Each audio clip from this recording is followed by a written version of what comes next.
Bonjour à tous et bienvenue sur la grande aventure. J'espère que vous allez bien depuis hier, que vous avez passé un bon lundi. Aujourd'hui j'accueille Sandrone de ce côté, je sais jamais de quel côté c'est, entre gauche et droite, je suis un peu perdue. Pour parler de JDR solitaire, de la pratique Eh oui. solitaire du JDR, parce que c'est quelque chose que moi j'ai été amenée à découvrir en explorant le milieu du JDR indépendant. Et c'est un milieu où il se passe plein de choses. Du coup, j'ai hâte qu'on vous partage tout ça, surtout qu'il y a déjà au moins une personne de ce live qui a commencé le JDR en solitaire grâce à nos lives. Et donc c'est un peu incroyable. Donc Excellent. on me dit que j'ai encore oublié de changer le nom sur Twitch. Oui, c'est normal ça. Ça y est, c'est fait.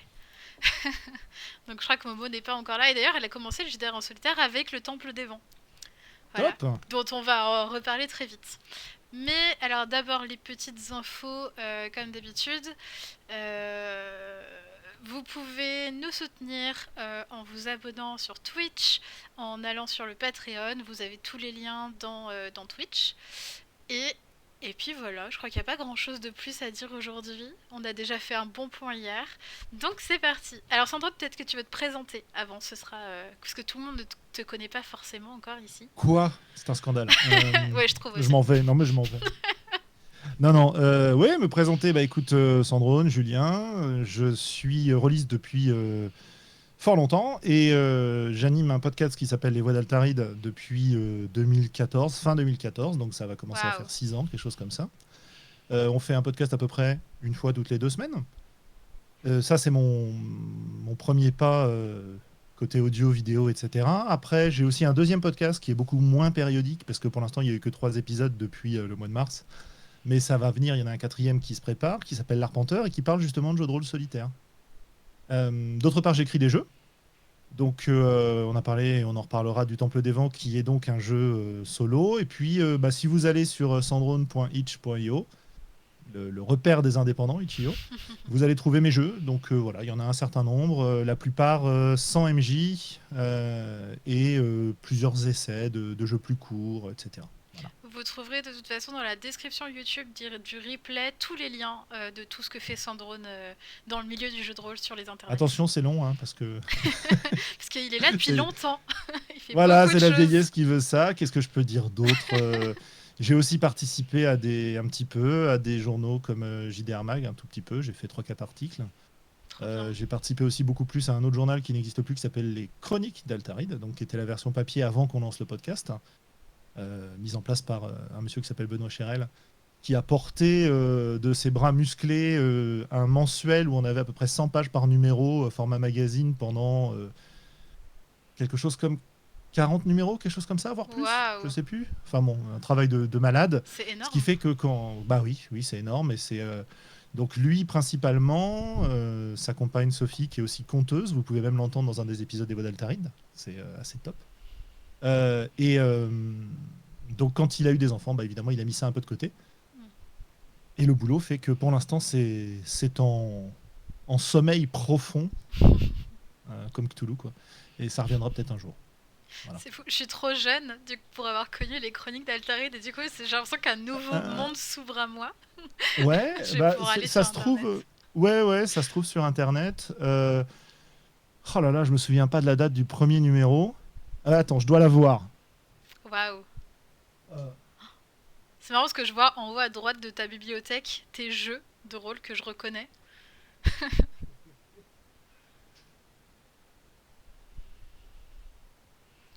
Comme dit Erwick, n'est pas mort ce qui a jamais d'or, les chroniques reviendront peut-être.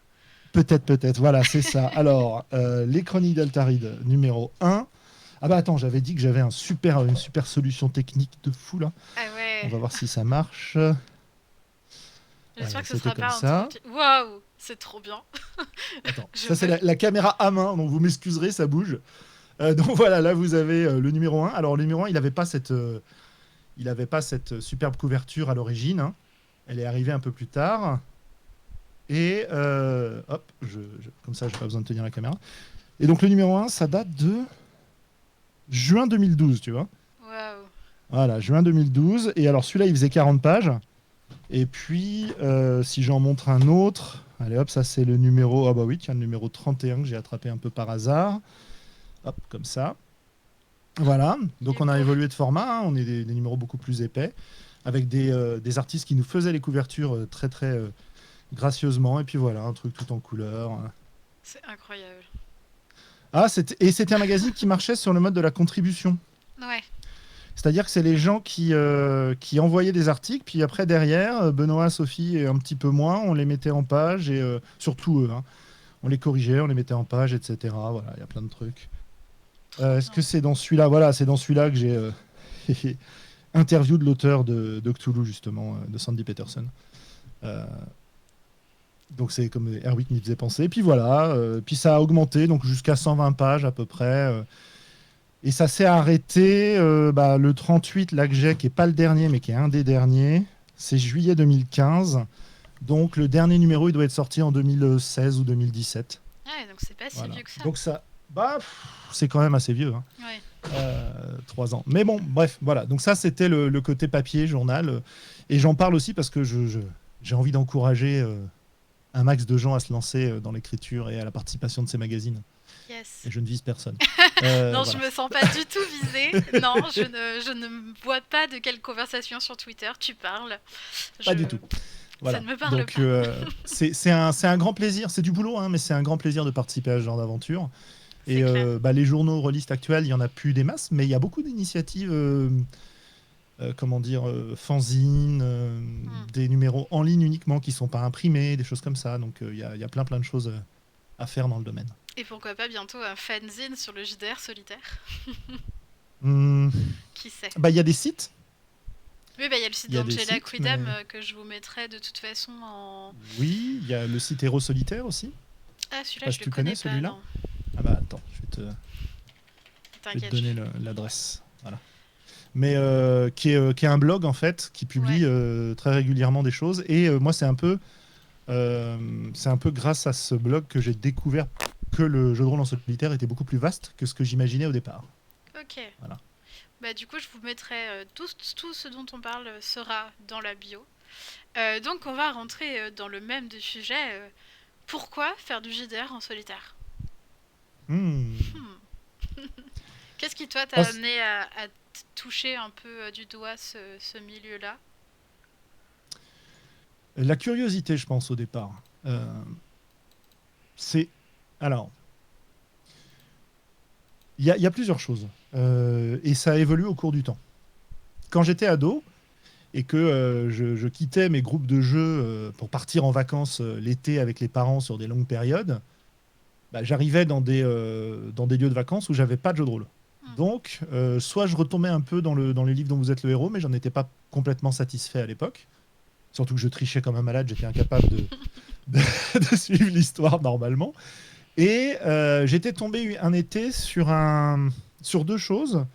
Un scénario, je crois que c'était Pendragon, le jeu, qui proposait un scénario que tu pouvais jouer seul. Et j'étais tombé aussi sur un hors-série Casus Belli, qui était un peu le cahier de vacances rôliste, quoi, dans lequel il y avait une aventure de donjon à jouer seul, qui était un peu comme un livre dont vous êtes le héros, mais avec quand même des règles qui ressemblaient un peu plus à Donjons et Dragons auquel je jouais à l'époque.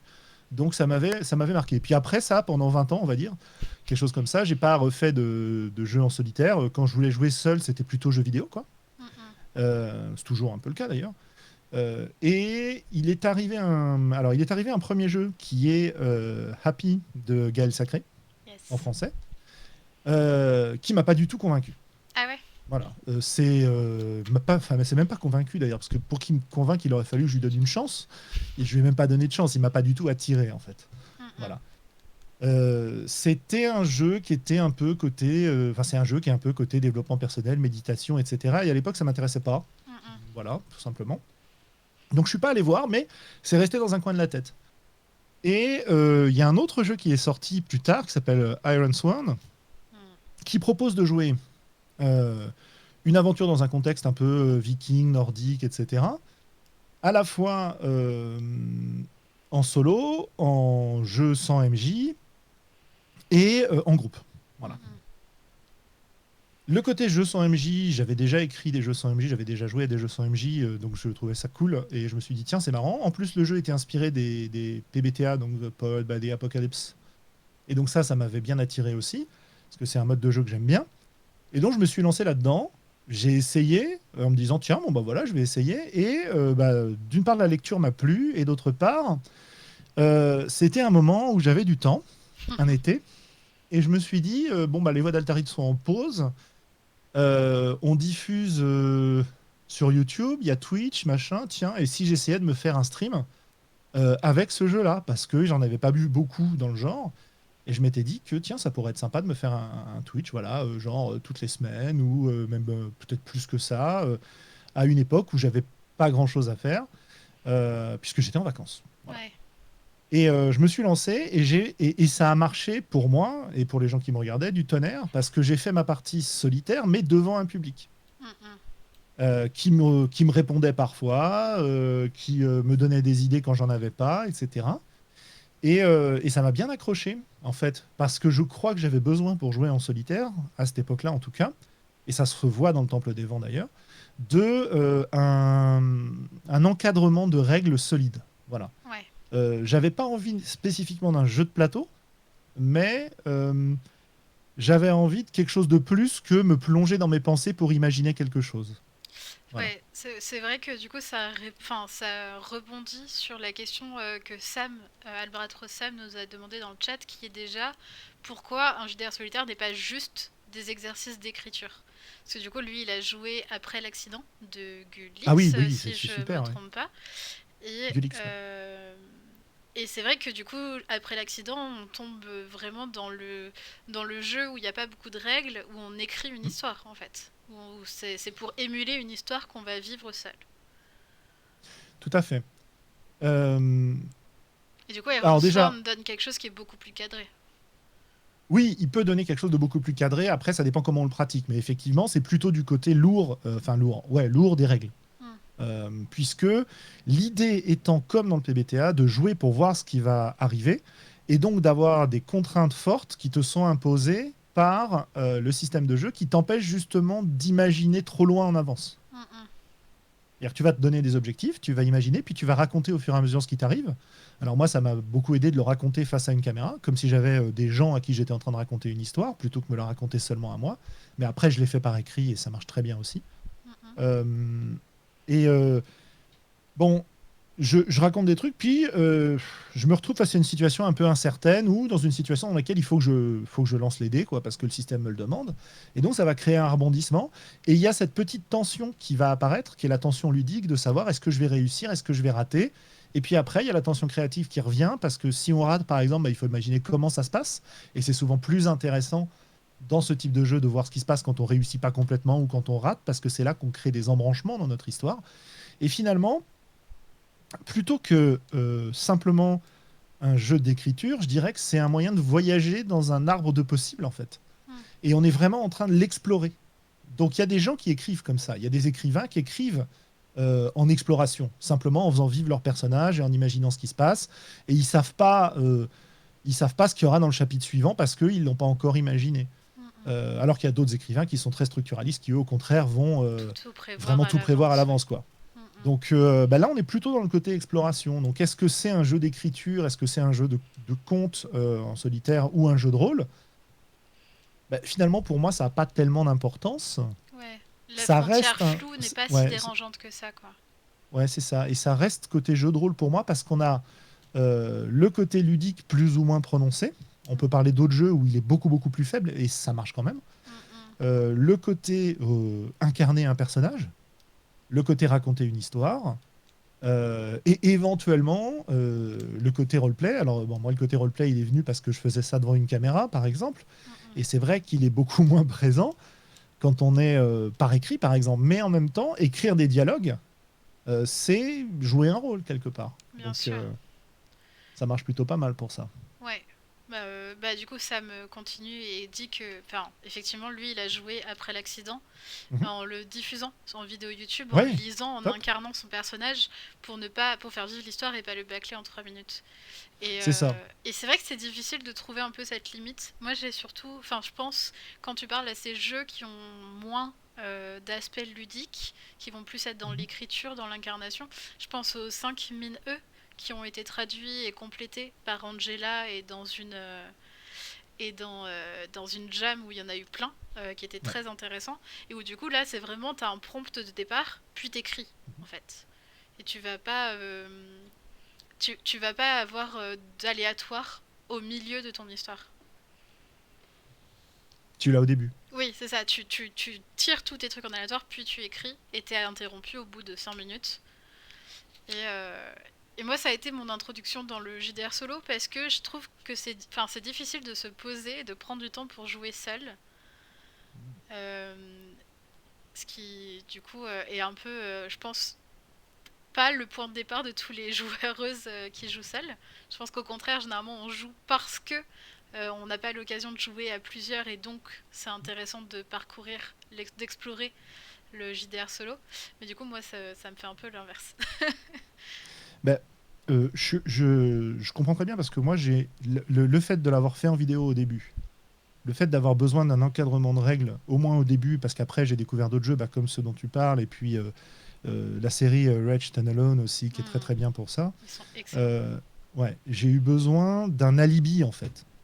D'un alibi pour me dire, je vais prendre du temps pour jouer pour moi à un jeu de rôle où je suis pas dans un jeu vidéo où j'ai peut-être une notion de performance pour un certain nombre de jeux vidéo, où je suis pas en train de faire quelque chose d'utile entre guillemets. Donc je reviens vers le côté jeu dans une de ses définitions en fait. Et pour me donner l'autorisation d'explorer ça, j'ai eu besoin d'avoir ce contexte-là, Mm. au moins au début. Et c'est peut-être pour ça aussi que le jeu de Gaël au départ, Happy, ne m'a pas bah, j'étais pas du tout prêt pour ça en fait. Ouais. Je n'étais pas prêt à me prendre un moment pour me faire une sorte de méditation ludique, me mettre à rêvasser dans le cadre d'un jeu. Voilà. Et est-ce que du coup, avec ton évolution de ta pratique du jeu de rôle solitaire et maintenant que tu en fais peut-être plus pour toi, est-ce que Mhm. tu es revenu vers Happy ou est-ce que Non, ça passe toujours pas dans ta pratique à toi? Ça j'ai joué m'intrigue. à une version de Happy Together, donc Ouais, la version en groupe, qui était une partie très sympa. Mais je suis pas revenu vers Happy parce que c'est non, c'est pas. ça te parle pas, ça te touche pas quoi. Ouais, ouais, ça doit être ça. Ça doit être ça. Peut-être qu'il faudra que je m'y plonge un jour et que j'essaye, parce que bah, beaucoup de gens en disent du bien. Donc je pense que c'est un jeu très très intéressant. Mais c'est vrai que c'est enfin, je pense pas que je joue purement pour ce genre de choses, quoi. Mm, Voilà. mm. Je sais pas. Faudra que j'essaye. Voilà. C'est Ça tout ce que je peux te marche. répondre. On en reparle dans 6 mois. Ouais. Aujourd'hui, quelqu'un qui souhaiterait commencer le jeu de rôle en Mhm. solitaire, qu'est-ce que tu lui donnerais comme conseil? Et ça peut être aussi un conseil Alors, de jeu, hein, mais ouais, bien sûr. Déjà, de se donner l'autorisation de le faire, tout simplement. Et se donner l'autorisation de le faire, ça peut être de plusieurs manières, hein. Ça peut être en s'encadrant d'un dispositif qui motive. Par exemple, jouer dans un journal en écrivant page par page, parce qu'on a envie d'écrire et qu'on a envie d'écrire à la main, et que c'est très sympa de le faire, et que les correspondances écrites sont plus rares aujourd'hui. Ça, c'est comment dire, bah, c'est un alibi, c'est une occasion de le faire qui est très sympa. Si on a besoin d'être dans le côté ludique, bah, prendre un jeu qui a cet encadrement-là. Si on a juste envie d'explorer des situations, qu'on a envie d'explorer des émotions, il y a plein de jeux qui le proposent aussi. Mais je pense que la première chose à faire pour franchir le pas, c'est déjà de se donner l'autorisation et de se dire, bah, j'ai le droit de jouer pour moi, tout seul, sans être en interaction avec des gens, de juste prendre un moment pour soi. Et ça nous renvoie au discours de Happy d'ailleurs, hein, mm, au mm. discours de, voilà. Donc je pense que ça c'est le premier pas. Après, si c'est pas un problème pour vous et que bah, finalement passer du temps à jouer à ça plutôt que jouer à un jeu vidéo un soir, c'est assez cool, ou jouer dans les transports ou au cours de petites pauses, Moi, j'aurais tendance à dire tester plusieurs formes de jeu et regarder ce qui vous convient. Donc les jeux 5 minutes c'est super, ça prend pas de temps et ça donne des petites expériences courtes très sympas. Dans les files Euh, d'attente, c'est incroyable. ouais, c'est sûr, ouais. Et on n'a même pas besoin d'écrire d'ailleurs. Moi je le fais par écrit, mais on n'a même pas besoin d'écrire, on peut se le faire dans sa Ouais. tête, quoi. Moi, j'écris sur mon téléphone quand j'attends. Ça marche Bah, bien. voilà. Après, si on veut un dispositif un peu plus solide, je dirais, en termes de matériel, on peut jouer aux jeux de la série Ratchet Alone, qui sont quand même super sympas, et avec une tour de Jenga, donc qui crée une tension. On est en plein dans la partie. C'est vraiment hyper agréable. Moi, j'en ai fait quelques-uns que j'ai beaucoup aimé, dont j'ai parlé dans l'Arpenteur. Ou alors jouer à Iron Sworn, qui est quand même une version gratuite euh, très encadré par les règles, donc encore une autre version. Ou alors, carrément, vous prenez le jeu que vous adorez, auquel vous avez jamais pu jouer parce que vous n'avez jamais trouvé de joueur et de joueuse, et puis vous vous lancez dessus, quoi. Voilà. Si personne veut jouer avec vous à Street Fighter 2 de White Wolf, et ben vous jouez à Street Fighter 2, mais pas sur la console, en solitaire, quoi. Pour prendre un exemple idiot. Ouais, il y a plein d'outils aujourd'hui pour pouvoir Ouais. jouer en solitaire à partir d'un jeu qui n'est pas fait pour ça. Euh, je me rappelle du Ten Questions, je crois. J'ai l'impression de dire des Oui, bêtises. c'est ça. Ouais, il me semble que c'est le titre. Moi, je n'ai pas utilisé ces techniques-là, mais oui, oui. Sinon, Euh, il y a les musées oracles aussi. Je sais pas si c'est pour jouer à mhm. n'importe quoi, les cartes musées oracles. C'est fait pour aider ton improvisation, donc finalement, tu peux l'adapter à peu près n'importe quel jeu, en fait. Ok. Euh, on peut déjà commencer par lire le petit guide du jeu de rôle en solitaire de Saladin, justement, qui a fait aussi Musée Oracle, Ouais. qui est un guide qui va permettre de guider les gens qui veulent découvrir. Donc ça, c'est très sympa. Mm, mm. Il est plutôt bien écrit. Et puis, voilà, quoi. Après, moi, j'ai tendance à vouloir faire plutôt des sessions courtes, régulières, que faire des grosses sessions longues. J'ai pas, par exemple, moi, envie, je sais qu'il y a des gens qui le font et c'est très bien, mais moi, j'ai pas spécialement envie de me lancer dans des sessions de 4 heures de suite, quoi, sur un jeu en solo. Effectivement. Si je fais 20 minutes, si je fais 1 heure, parce que je suis vraiment pris dedans ou parce que le jeu tient en 1 heure, c'est super, quoi. Mm, mm. Voilà. Et puis qu'on veut jouer régulièrement, du coup ça me reparlait encore d'après l'accident, c'est vrai que c'est un jeu incroyable, Ouais. où du coup il passait un jour dans le jeu égale un jour en vrai, et finalement pendant 3 semaines de son premier confinement, il jouait, il prenait je pense que ça doit prendre facilement 20 minutes, une demi-heure, vu qu'on le fait en manuscrit, chaque jour Ouais. pour faire ça. Moi j'ai commencé, puis finalement plein de choses se sont passées dans ma vie, j'ai jamais fini ma partie, Et moi, j'ai du mal à suivre aussi sur du sur le long long terme. terme. Ouais, c'est pour ça que du coup j'ai acheté moi la réimpression de The Wretched, qui est le Mhm. premier, enfin le livre originel de Oui, la série et des dont est Wretched tiré and les restes. Alone, et parce que du coup je me dis justement me poser pendant X temps d'un coup pour faire une partie complète, ça peut être pas Mhm. mal. Yukiko conseille Chartopia. Avec plein de tables aléatoires et il y a Oui, bien Iron sûr. Sword dessus. Moi, je connaissais pas. Chartopia, ouais, on peut même créer ses propres tables aléatoires. Donc, c'est une ressource très riche pour ce genre de choses. Ouais, tout à fait. Mm, mm. Et moi, du coup, il y a le Discord JDR Solitaire qu'a créé Ouais, Gaël, tout à fait. sur lequel j'ai vu même passer un générateur de MJ. Oui, oui, oui, bien sûr. C'est une façon de jouer aussi. Ouais. Je trouve ça, Générateur de MJ, générateur de joueurs aussi, ça existe. je trouve ça Donc, incroyable. il y a des tas de trucs. Ouais. Enfin, il faut se dire qu'il y a la même diversité qu'on va trouver en jeu de rôle en groupe, en fait. Ouais. La seule différence, c'est que soit on va avoir une alternance des rôles joueurs MJ, soit on a quelque chose qui remplace le MJ, soit on a quelque chose qui remplace les joueurs. Éventuellement, j'ai pas encore testé, il faudra que je le teste. Et puis il y a vraiment plein de dispositifs. Qu'est-ce que j'avais testé qui était sympa. Euh, Il y en a un qui s'appelle How to Host a Dungeon. Donc comment créer un donjon, quoi. Je sais plus quel est le titre français. La première version a été traduite. Qui est très sympa parce qu'en fait c'est un jeu dans lequel on va dessiner, ouais, ça doit s'appeler dessiner un donjon en fait. C'est un jeu dans lequel on va suivre une méthode de création d'univers et on va suivre l'existence d'un donjon à travers les âges en faisant du dessin, en ayant des petits bonshommes qui se baladent à l'intérieur, différents peuples qui vont s'affronter avec des conditions pour savoir ce qui se passe.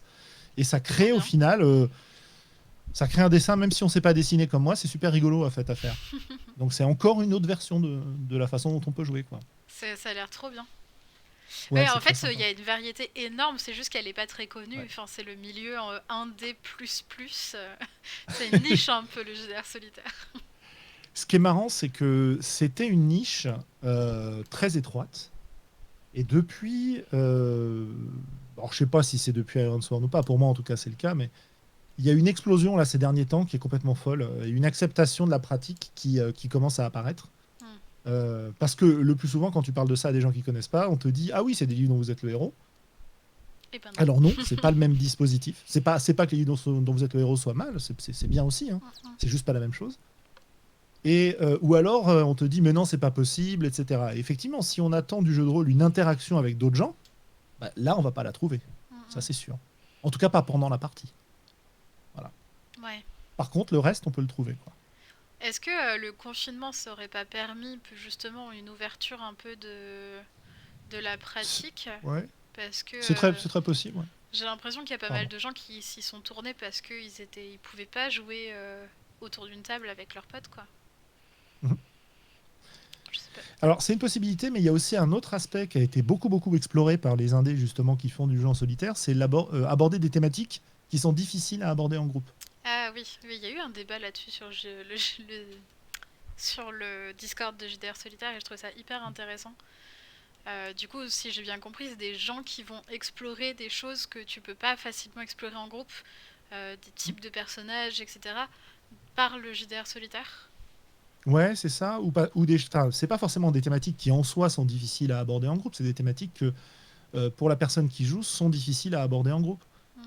Euh, voilà, c'est soit des choses qui sont très personnelles, soit des choses qui seraient violentes à explorer à plusieurs, ou qui nécessiteraient de se dévoiler quand t'as pas envie de te dévoiler, Ouais, ou des pures expérimentations qui seraient chiantes pour les autres, mais qui toi t'intéressent, quoi.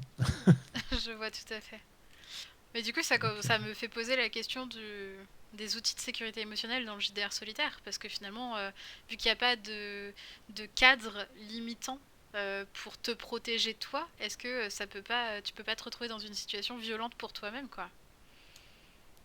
alors ça peut être une introspection qui peut être éventuellement un peu violente. C'est pour ça que beaucoup d'auteurs d'ailleurs de jeux en solitaire mettent des outils de sécurité émotionnelle à l'intérieur. Mm, mm. Euh, c'est un peu différent parce que, enfin comment dire, pour moi, même si j'explore quelque chose de sombre, par exemple, ce qui m'est arrivé, des thèmes de dépression, de rejet, de choses comme ça. C'est quelque chose que j'aurais beaucoup, beaucoup de mal à aborder avec d'autres gens, sauf dispositifs particuliers. Et c'est des thèmes sur lesquels il m'est arrivé d'utiliser une carte X ou un équivalent dans une partie en disant non, là, je suis désolé, ça va trop loin, je peux pas continuer. Est-ce qu'on peut parler d'autre chose, quoi. Mm, mm. Si je le fais tout seul, la première chose à faire, c'est s'écouter, en fait. Ouais. Et c'est un des conseils que je donne, mais pas dans le cadre nécessairement de la sécurité émotionnelle, mais que je donne dans le Temple des Vents, c'est faut vraiment s'écouter et voir ce qui nous fait plaisir à un moment donné, quoi. C'est ça aussi le grand plaisir du jeu en solitaire, c'est de pouvoir faire ce qu'on a envie de faire au moment où on a envie de faire, sans se demander si on va gêner, si on va embêter les autres, quoi. Ouais. Et à partir du moment où on s'écoute, où on n'hésite pas à faire une pause, où on n'hésite pas à arrêter si on se sent trop mal, ça va. Mais ce serait, enfin, je sais pas, euh, en fait, je sais pas quel conseil donner à des gens qui euh, ont des difficultés quand ils se plongent dans des états de ce type. Voilà. Mm, mm. Euh, j'ai l'impression que c'est quand même moins violent quand c'est toi qui choisis d'aller mettre un pas dedans, quitte à refermer la porte et à dire non, non, en fait, ça, j'y vais pas, Mm. que quand c'est quelqu'un d'autre qui te l'impose. En fait, c'est quand on en revient au premier conseil que tu disais, c'est s'autoriser à. Et Oui, du coup, il faut autant s'autoriser à se poser pour le faire et s'autoriser à arrêter, en fait. c'est ça. Mm, mm. On peut être surpris de ce qu'on découvre parfois dans des parties comme ça, surpris des réactions qu'on a face à une situation parce que bah, on s'est laissé entraîner Et on se dit, ah ouais, bah en fait, peut-être, pourquoi pas, ouais, tiens. Dans ces circonstances-là, peut-être que c'est un truc que je ferais, ce que vient de faire mon personnage, ou oh non, non, ce personnage, j'en peux plus, là, logiquement, il doit faire ça, mais moi, je peux pas, allez, j'arrête. Mhm.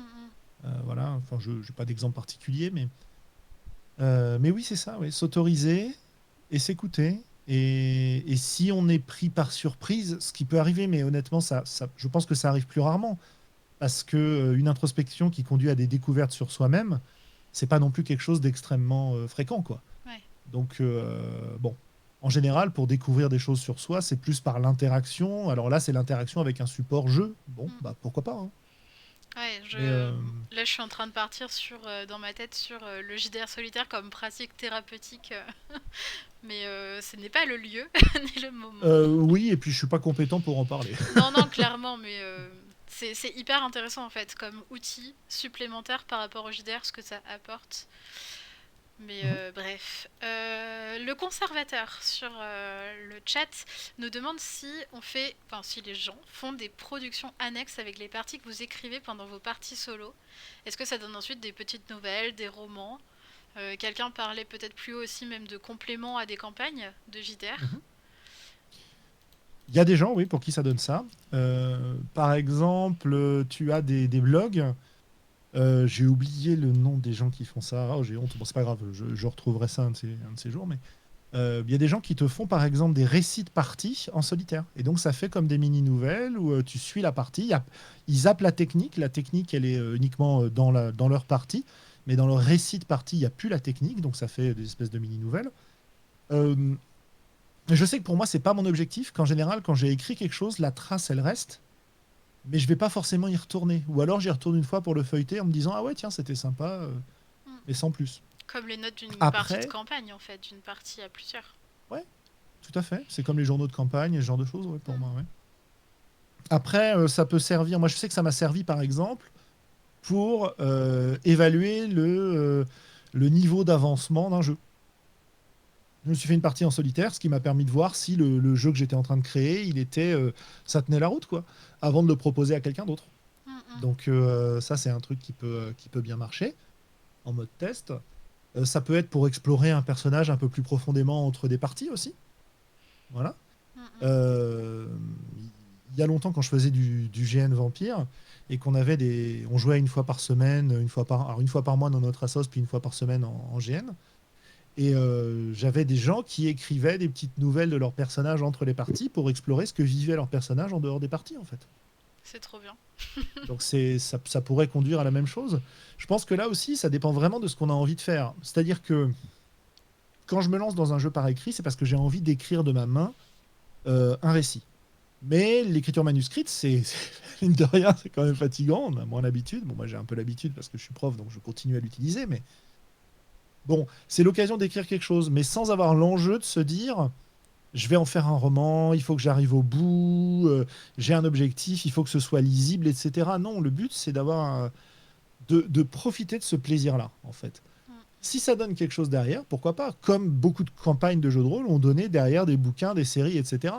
C'est clair. Euh, je pensais à The Expanse, par exemple, donc grande série en ce moment. À la base, c'est une campagne de jeu de rôle C'est trop qui est bien. devenue une série de romans, qui est devenue une série télé, qui est redevenue un jeu de rôle derrière. Donc c'est assez rigolo comme Ça fait des boucles. production dérivée. Ça fait des boucles. C'est vrai que je savais pas que ça venait d'une campagne de JDR à l'origine. Eh si, Waouh. c'est ce que j'avais lu en tout cas. On est partout en fait. Et bon, à Hollywood, oui, absolument. Mais c'est vrai que du coup, je vois le JDR solitaire vraiment comme un outil qui permet d'explorer plein de choses et de faire un peu ce qu'on veut, quoi. Peut-être Ouais, même tout à encore fait. plus que le jeu de rôle normal. Je sais pas, parce qu'il y a des choses que tu pourras pas explorer. Par exemple, le fait de jouer avec quelqu'un et de tester des choses. Je pense au blog que Jenny écrit, Je ne suis pas MJ May, Oui. dans lequel elle présente des techniques de jeu avec les autres. Il y en a une qui me vient là, c'est jouer au service de quelqu'un, donc jouer pour mettre en valeur le rôle de quelqu'un d'autre Mm, mm. et prendre plaisir à ça. Bah ça, tu peux pas vraiment le faire en jeu de rôle solitaire, par exemple. C'est sûr. Oui, il Donc il y a, faut faire tomber voilà, la partie sociale, quoi. ouais, à mon avis. Après, je pense qu'il y a des moyens de le faire en se partageant ce qu'on a fait en solo, chacun de son côté, etc. Mais Mais je crois que ça existe. Je me rappelle d'un. Comment s'appelle ce jeu? Il est dans mes documents. Attendez.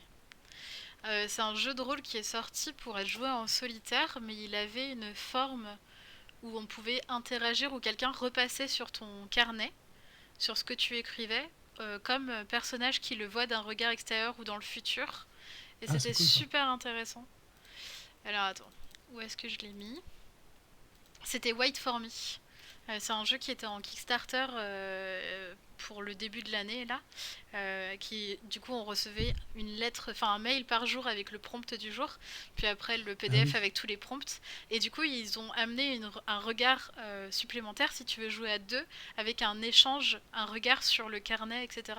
Et je trouvais ça super intéressant parce que ça permet à la fois d'explorer la pratique solitaire tout en la partageant avec quelqu'un.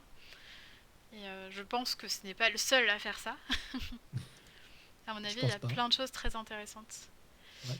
Sieur Sansonnet nous dit que Thomas Munier écrit dans le Mufle des Vosges en ce moment et il joue solo Oui. l'écriture de son roman dans l'univers Influenza Milvaux.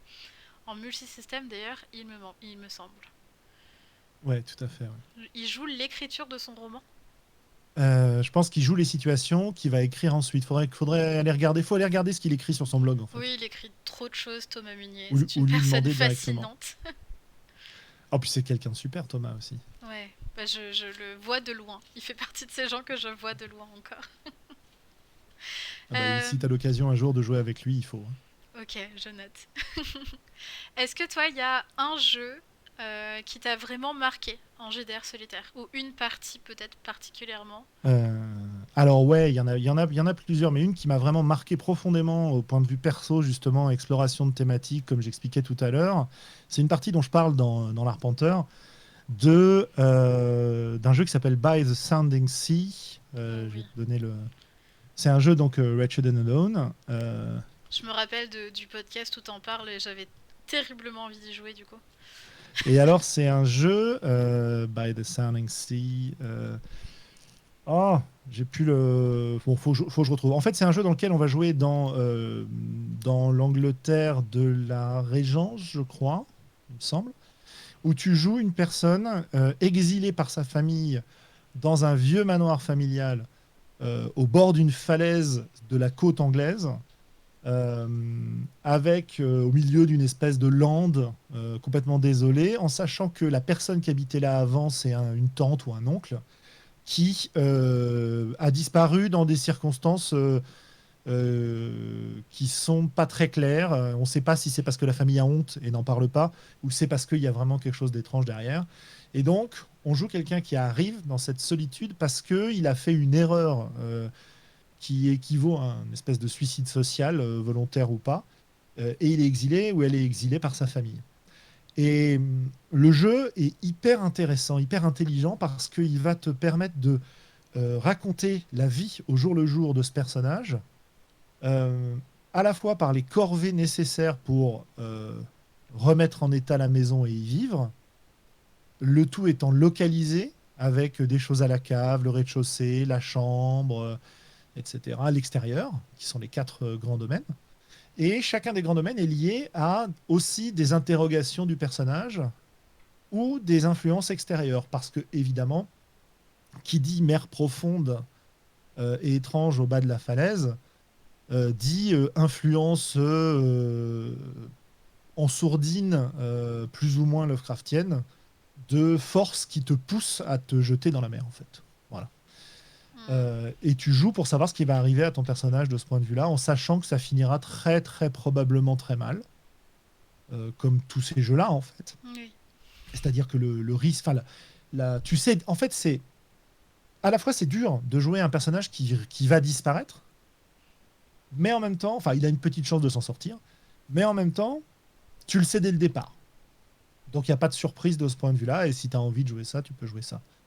Et c'est vrai que c'est une partie où je me suis autorisé plein de trucs, justement, où je suis allé explorer des choses auxquelles on pense pas nécessairement volontairement, ou comme je disais, autour de plein de questions diverses et variées. Et bah, ça, paradoxalement, ça m'a fait beaucoup de bien Hmm. d'explorer ça. Hein, comme si le fait de plonger dans une forme de noirceur, quand on ressort derrière, bah forcément le monde paraît encore plus vibrant et lumineux. Et c'est bon voilà, je pense que c'est un jeu dans lequel il y a d'ailleurs des avertissements au départ hein, et des outils de sécurité qui te disent attention, on va parler de ça, mais en même temps, t'es jamais forcé de rien et euh, tu peux, enfin, le degré d'intensité de ton exploration va vraiment dépendre du choix que tu fais quand tu joues. Voilà. Mm, mm. C'est-à-dire que je l'ai plus sous les yeux, c'est dommage, j'aurais pu lire quelques-unes des petites cartes qui donnent des instructions, mais tu peux toujours les interpréter de plein de façons différentes. Et donc, moi, ce qui a vraiment bien marché dans ce jeu, c'est vraiment la localisation des différentes étapes. Alors attends, est-ce que je peux... Alors je l'ai qu'en PDF. Voilà, je l'ai retrouvé. Alors,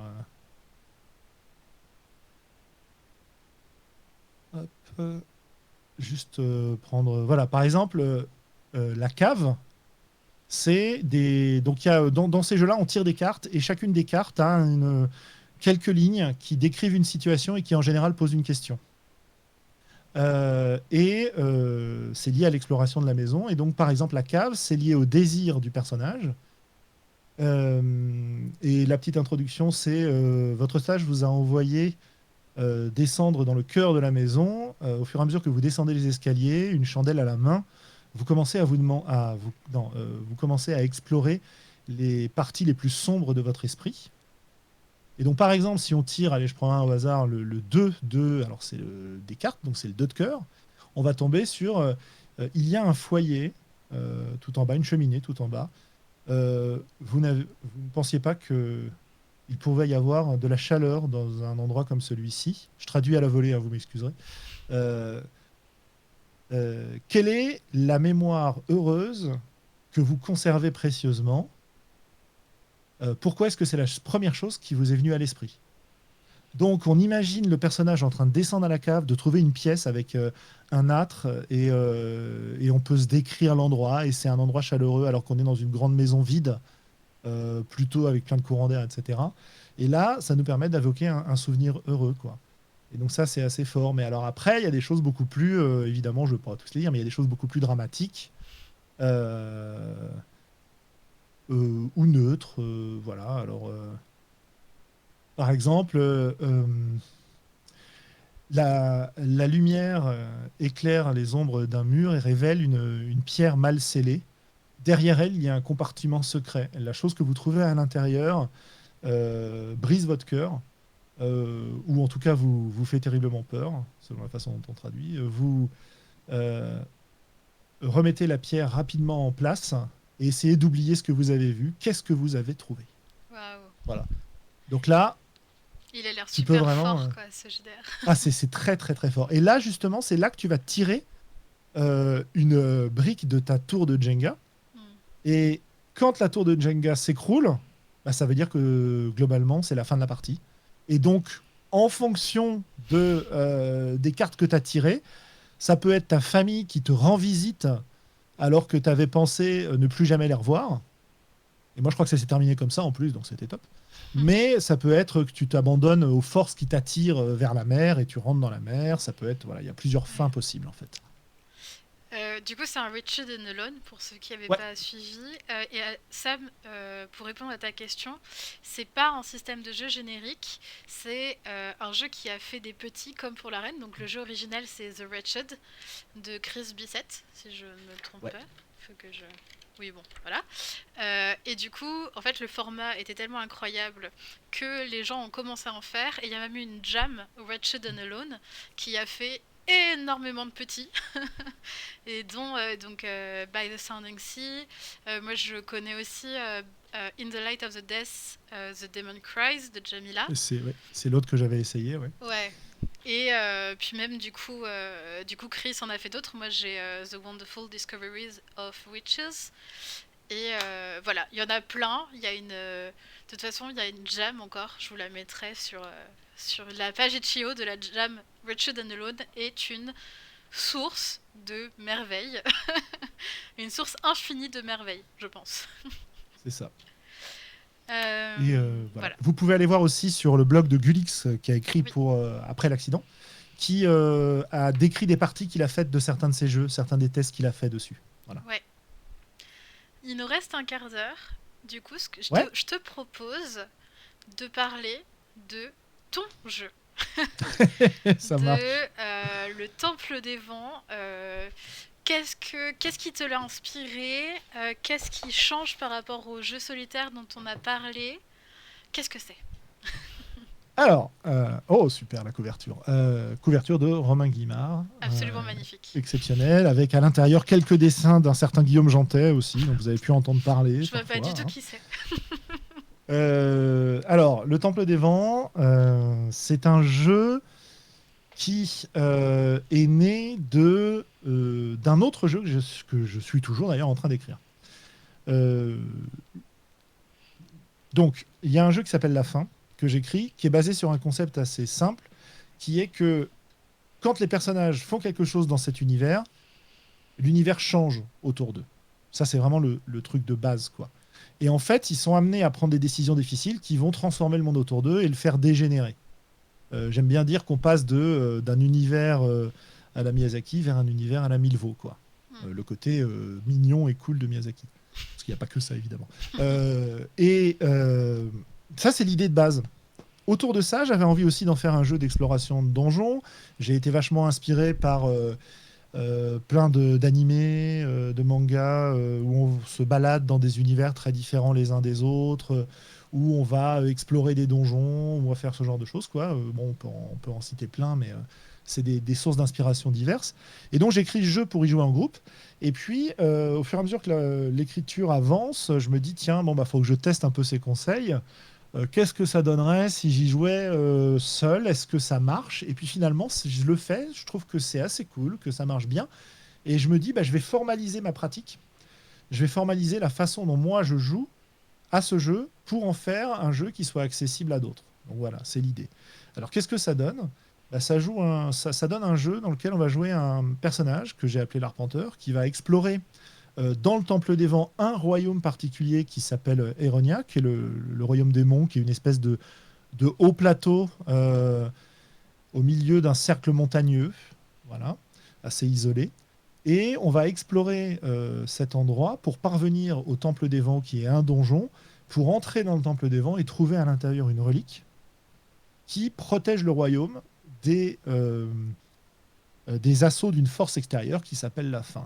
Le but de la faim, c'est de dévorer le royaume. Elle vient de l'extérieur de l'univers, elle est très mystérieuse, et le moyen qu'elle a trouvé de s'infiltrer à l'intérieur, c'est de passer par des gens qu'elle a contaminés, dont le personnage qu'on joue. Et l'idée, c'est que le personnage qu'on joue, il a donc la possibilité à tout moment de faire tourner le destin en sa faveur, mais à chaque fois qu'il le fait, il accueille un peu plus la faim à l'intérieur du monde, et au fur et à mesure que la faim entre dans le monde, elle va transformer les choses. C'est-à-dire qu'au début, on arrive dans une contrée très accueillante, des gens qui, bon, ont tous leurs propres objectifs, mais sont plutôt sympas, sont pas, sont pas du genre à agresser les autres. La nature donne suffisamment de ressources pour tout le monde, etc. Puis au fur et à mesure que la fin arrive, les choses vont dégénérer, les gens vont devenir méfiants, voire carrément méchants. La nature va devenir plus difficile, des monstres vont apparaître, jusqu'à ce qu'une grande tempête, en gros, détruise tout. Et l'idée, c'est de jouer un personnage qui est à la fois dans l'exploration de ce monde-là, à la fois de ses merveilles et de ses horreurs, et qui est responsable, par ses actions, de sa destruction progressive. C'est terrible. Voilà. C'est terrible. Mais pourquoi est-ce qu'il fait ça? Parce qu'il pourrait se dire, mais non, mais moi j'aime bien ce monde-là, il a l'air sympa, pourquoi est-ce que je serais obligé de faire ça? Bah parce que la faim l'a contaminé et que s'il ne le fait pas, il se transforme en monstre. Et que s'il se transforme en monstre, il finira par succomber à la fin. Et donc, on va avoir un personnage qui explore comme ça, à la fois vraiment un jeu d'exploration, un jeu d'exploration de donjons notamment. Alors, exploration très narrative par rapport à d'autres explorations. Hein. On n'est pas sur un plan à déplacer une figurine. Même si, à mon avis, on peut le faire, mais c'est pas trop mon kiff, quoi. Et on fait des choix, et on décrit des choses, et on a la possibilité de faire des choses absolument extraordinaires si on a envie de le faire. Et on peut se lâcher dans ses descriptions complètement. Et voilà, quoi, globalement. Ok. Tout en décrivant le monde et son évolution autour de soi. Ça a l'air hyper intéressant. Euh, du, du- du coup, tu l'as cadré avec un système assez carré, si j'ai Ouais, bien compris. Un peu, ouais, du tout à coup, fait. parce que c'est ce que tu apprécies. Enfin, tu le disais pour Iron Sworn. Bah ouais, ouais, ouais. Et puis c'est ce que j'apprécie aussi pour ce jeu-là, en fait. Oui, bah Voilà. oui. Euh, du coup, est-ce que tu peux nous dire quelques mots du système Ouais, le système, pour il est ceux que basé ça sur intéresse? l'utilisation. Pardon, Pour- je t'interromps. Non, rien, Non? c'est pour ceux que ça intéresse. C'était pas. Ouais. Il est basé sur. Alors, il est basé sur une idée un peu détournée d'Edrisk qu'on va retrouver dans Maketo Monster, qui est pas l'inspiration initiale, mais en fait, c'est le même système, donc ça marche très bien. Mais c'est pas non plus exactement la même chose. En gros, il y a quelques règles qui disent que d'abord, tout est trait en jeu de personnages, d'univers, etc., sont représentés par des dés. C'est-à-dire qu'on va pas avoir des jauges, on va avoir des dés, quoi. Mais c'est à peu près la même chose. Par exemple, le personnage, il a un dé de corps et un dé d'équipement. S'il est très entraîné, il pourra avoir un dé de corps qui va être un dé 8, par exemple, alors que s'il est moins entraîné, il aura un dé 6. Donc la taille de dé représente le, le niveau de la jauge. Mhm. Et pour faire des actions, il faut lancer des dés. Il faut lancer ces dés-là. Mais à chaque fois qu'on lance un dé, il perd une taille de dé. Donc il se dégrade. Donc il y a une attrition assez forte. Mhm. Et tout le principe du jeu, ça va être d'alterner les scènes qu'on va jouer, dans lesquelles on va dépenser, entre guillemets, ces dés pour faire des choses, et dans lesquelles on va pouvoir remonter ces dés en décrivant ce qui se passe autour de nous, sachant que il y a, y a pas mal de subtilités là-dedans, et que on peut à tout moment choisir de ne pas suivre les règles du jeu en invitant la fin dans le monde. Voilà. Waouh. Ok. Ça a Voilà. l'air Donc, super, ça a l'air d'être un super système pour équilibrer l'exploration personnelle et les actions personnelles et l'exploration du tout, quoi, du décor. pour moi, ça marche. Hmm. Ouais. Pour moi, ça marche. Alors, si ça vous intéresse, j'ai fait une série de vidéos YouTube Oui, je les sur mettrai ma chaîne. dans la Voilà. description YouTube Où avec le lien du Temple des Vents. Très bien. Dans lequel j'explique un peu tout ça, en fait. Mais l'idée, elle est là. C'est on a quelques dés qu'on va utiliser face à des défis. En fait, l'adversité dans le jeu est représentée par des défis. Ces défis, on va les créer soit à volonté, soit quand on est dans le donjon, il y a un système justement qui nous permet, quand on crée des défis, d'affaiblir le donjon pour nous dire quand est-ce qu'on a fini notre exploration, en fait, en gros. Hein. Hmm. Bon, bah voilà, il y a plein d'interactions à tous les niveaux. Et l'idée, c'est que, bah voilà, on va jouer à lancer des dés, à remplacer des dés par d'autres dés, et en rajoutant autour de ça nécessairement une couche d'histoire, de description. On ne peut pas jouer sans, en fait. Hmm. C'est la description. Si on veut un système purement mécanique, ça ne marchera pas.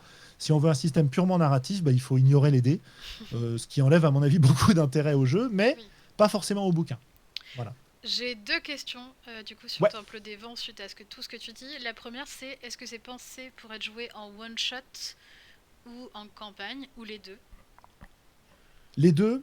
Les deux, à ceci près que le livre, Le Temple des Vents, est un module. Hmm. Donc ça nous permet d'explorer un donjon, un univers particulier.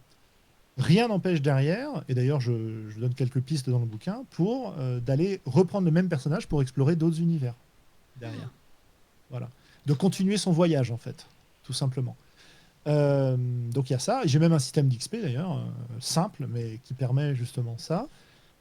Et le jeu lui-même étant basé non pas sur des descriptions fixes, comme dans un livre dont vous êtes le héros justement, mais sur beaucoup de tables, soit des tables aléatoires, soit des listes de descriptions, des inspirations, etc. On peut le rejouer. Moi, j'ai déjà rejoué plusieurs fois à partir des mêmes tables et fait des parties différentes en fait. Donc, il n'y a pas de souci de ce point de vue-là. Et Trop mon bien. objectif, c'est de sortir la fin, donc le jeu à plusieurs, et Hmm. que le Temple des Vents puisse servir aussi pour jouer en groupe Ok. et pas seulement en solo, et de sortir aussi d'autres petits livrets, quand j'aurai du temps pour le faire, qui permettent de prolonger l'aventure, sachant que ça peut être des livrets qui seront plus petits, parce que j'aurai pas nécessairement besoin de remettre toute la partie système dedans. Voilà. Ok. Trop bien. Et du coup, ma deuxième question, même si je pense que j'en ai déjà la réponse, c'est est-ce que il y a dedans un système pensé de... Est-ce que ça amène à écrire, à enregistrer ces trucs, ou est-ce que c'est vraiment on le vit et voilà. Non, non, c'est vraiment construit pour être joué en mode journal, Ok, que ce soit un journal écrit ou que ce soit streamé en vidéo, en audio. Je donne quelques exemples de ce point de vue-là. Qu'est-ce que j'ai répertorié? Journal, blog, vlog, stream, audio, compte, même à plusieurs. Un jeu solo, on joue à plusieurs, voilà. waouh. Ok, trop bien. Bah du coup, Sam nous demande est-ce que ça te gêne si on stream ton jeu? Pas du tout. Bah voilà, Sam, tu peux te lancer. Euh, Si t'as envie, il n'y a pas de problème. du coup, le Temple des Vents, il est trouvable sur Itch.io Hmm. en PDF et il est trouvable Ouais. sur Lulu en imprimé. En imprimé, je crois que maintenant tu as rajouté la possibilité de l'avoir en couleur aussi. Ouais, tout à fait. J'ai mis la version couleur. J'ai hésité à le faire parce que, en gros, euh, comme j'ai des illustrateurs qui ont travaillé avec moi, il a bien fallu les rémunérer. Alors, faiblement, certes, malheureusement, mais Mm. tout de même. Et du coup, la version noir et blanc, je peux la vendre à 14,50 € sur Lulu. La version couleur, si je garde la même part pour moi, ça fait monter le prix à 22 euros, quoi. Ouais. Donc, c'est pour ça que j'avais hésité beaucoup à la version couleur. Puis finalement, les gens étaient intéressés et ça leur fait plaisir. Donc, bah voilà, Et de toute elle façon, existe. bientôt, je pourrais vous montrer le livre en vrai, parce que je vais le récupérer chez Tout à Sandrone, fait. ou en tout cas en croisant Sandrone, un de ces quatre. Voilà. Exactement. Tout à fait. Tess, donc encore une fois, tous les liens sont dans la description YouTube.